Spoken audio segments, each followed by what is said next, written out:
Hey, this is Andrew Hawnt. Thank you for checking out VHS Ate My Brain. This is the show where I talk about low-budget cult films that I've watched throughout the years on my favourite format, the humble VHS tape. You may be familiar with my book, VHS Ate My Brain, the same title as the show. Please do check that out on Amazon. That came out back in 2014. Look out for a new revised version coming soon. That is on its way. So, this movie, Arcade. In this episode, I'm going to talk about this film called Arcade, that came out over here back in 92, 93 time. I think it was 92 originally. It was released by Full Moon, who I am somewhat obsessed with at the moment, so I do apologise to everyone I know at the moment for boring you senseless with all my obsession for Full Moon Pictures, Full Moon Features, Full Moon Productions, any of the Full Moon Entertainment sort of, whatever it was called at the time. I love Full Moon, the company created by Charles Band after Empire Pictures folded. So, this one is a big one for me. Arcade is a really important film to me. I first became aware of it advertised on the back of a comic book during the early 90s, back end of 91 or so, and it just captured my imagination all straight away. I was always a big fan of the original Tron movie. I know that has its detractors, its good and bad points, but I was a huge fan of the Tron movie and the whole concept behind interacting with video games or video games being alive in some way. So when Arcade came along, I was absolutely thrilled and ready for it. So the film was directed by Albert Pyun, who many of you would be familiar with for directing things like Cyborg, or if you check out my episode on the Nemesis movies, I talk about Albert Pyun a lot and the things he got up to there. So Arcade was directed by Albert Pyun and written by none other than David Goyer. Yeah, there's something you'll be familiar with. Starred people in Megan Ward, Peter Billingsley, John Delancey, Q himself from Star Trek Next Generation, Sharon Farrell, and the immortally young Seth Green. It also featured a film role for AJ Langer, who I previously had a bit of a thing for when she was in My So-Called Life with Claire Danes. If anyone remembers that, you're old, like me. So, basically, the premise of Arcade is that there's a video game being showcased at the local arcade, Dante's Inferno. There's a prototype of a game called Arcade that has a mind of its own. It's basically an AI. So, it's things that we're quite familiar with here and now in 2020, the back end of 2020. And, of course, with this being a B-movie sci-fi horror crossover, things start to go wrong with the game itself. So people start getting hurt, people start disappearing into the game, and the AI appears to be much more than just an AI. I won't spoil the story there, but I do recommend this film for anyone of B Pictures or low-budget cult cinema. Of course, it has its rough edges, as do all low-budget films, but it's a lot of fun and was a great thing to check out during the VHS era, the video rental era. The artwork looks fantastic, with Megan Ward's character on the front. I can't remember her name now. Oh, I've gone blank. I do apologise. Alex, that's her name. She's called Alex in this, and it shows her playing the game with like VR goggles and a joystick, and she is set against a CG background of winged beasties and spaceships and a futuristic skyline. So, yeah, I knew that when I originally watched this was going to have an element of CG and sequences set inside the game world.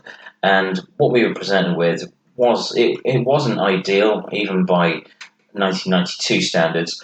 It does remind me of Reboot, actually, if you remember Reboot, the animated sci-fi TV show that was fully CG. But there are some environments that are computer-generated in Arcade that depict the inside of the game itself.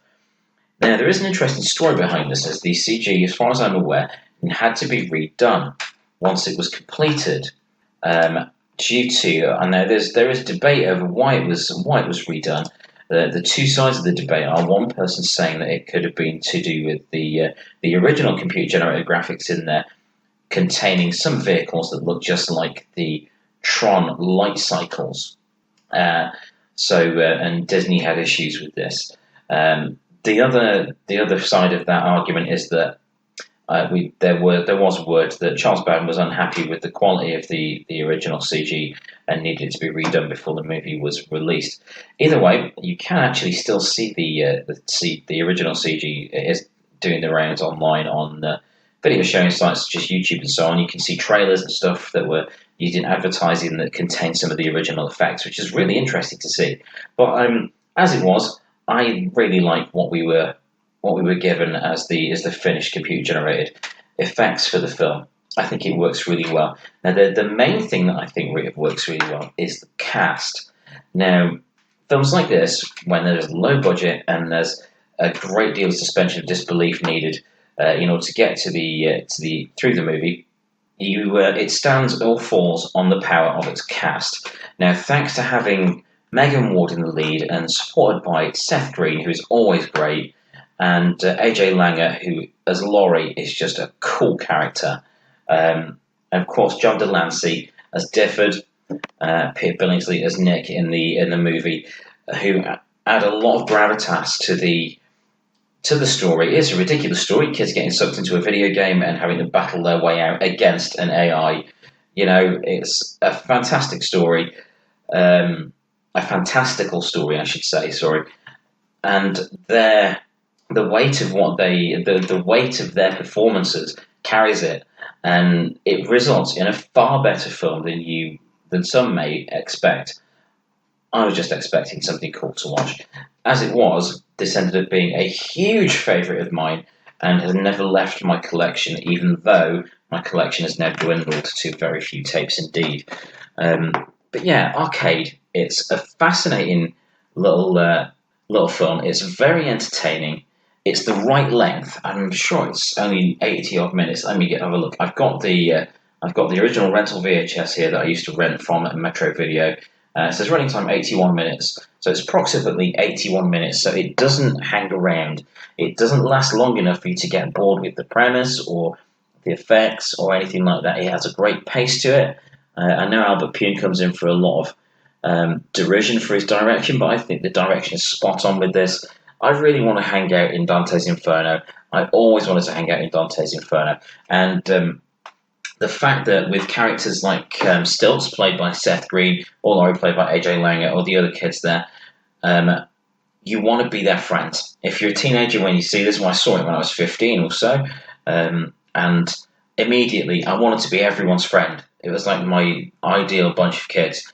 They don't grate on the nerves, they're not annoying, they're really cool, they help each other out. Of course they bicker, there's banter going on, but they help each other out, which pays off greatly when they need to combat Arcade itself. So I do recommend Arcade thoroughly. If you can't see it on VHS, it is available in various formats. It's available streaming on the Full Moon app, which I'm loving the hell out of at the moment.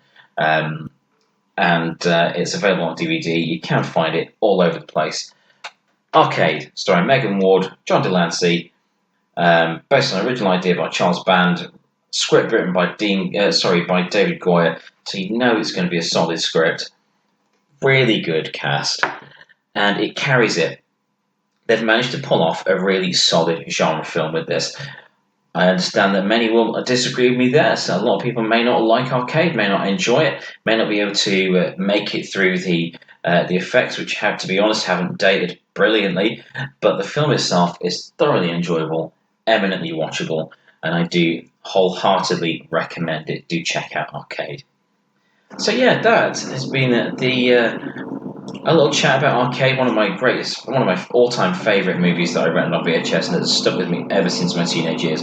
It has shaped me a great deal as a film fan, and I would say it's also gone over into when I've been writing comic books and other fiction, prose fiction, and so on. Because the interaction between the characters in Arcade, I just really like it, and I've always enjoyed how that group gets on with each other. It works really well. So yeah, please do check that out. This is the last episode of VHS Ate My Brain for 2020. The show will return in 2021, possibly in a slightly revamped format, we shall see. I've had a great time putting these together. But until the end of the year, I will be focusing on getting the revised edition of the VHS Ate My Brain book completed. So thank you for sticking with me through the experiment of these episodes of VHS Ate My Brain. I will be continuing it. I wasn't sure if I would at first. It would be an interesting experiment to try out. I will be continuing this because I want to rant about films. And as my wife isn't a great film fan and we're still largely limited in how many people we can hang out with, I just want to riff on films and I want to enjoy these things to the fullest extent. And I want to share that passion with people like you. So thank you very much for checking out VHS Ate My Brain thus far. I will see you in the new year. I'm Andrew Hawnt. Remember, be kind, rewind.